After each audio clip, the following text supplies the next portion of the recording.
Mga kapuso, 200,000 kasakos ang bugas ipadala sa NFA Western Visayas sa NFA Central Visayas para sa rollout sa 20 pesos per kilo rice program sa gobyerno. Pila ka mga Ilonggo nagapang-alang-alang sa lihok sa NFA Western Visayas. Si John Sala nakatuto. Nakasugod na ang rollout sang gobyerno sang 20 pesos per kilo nga bugas sa Central Visayas apang ginpauntat lang bangod sa eleksyon. Ginakabig nga deficit region o kung ginakulang ang Central Visayas sa supply sang bugas. Bangod sini, magapadala ang NFA Western Visayas sang 200,000 kasako para mapasan yung supply sa among rehiyon. Ang Western Visayas ang ginakabig source region o kung bastante ang supply. Sa karon handa na nga ipadala ang 20,000 kasako. Ang 180,000 naman ipadala antes magtakop ang tuig 2025.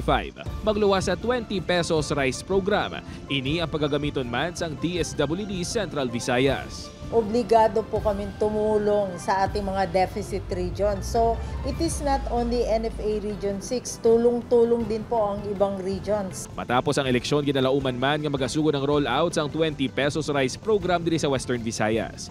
Butang gina-question sa pila ka mga Ilonggo ang pagpadala sa bugas sa ibang lugar.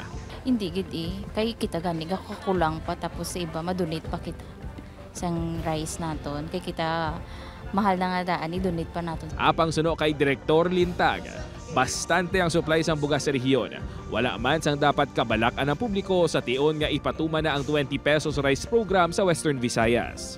As of now, ang inventory ho natin 1.5 million sa palay, to be milled ho yan. Ang rice naman ho natin, we have 105,000 bags ready for issuance na ho yan. So, kung baka kulangin si Region 6 or si Iloilo, hindi po mangyayari.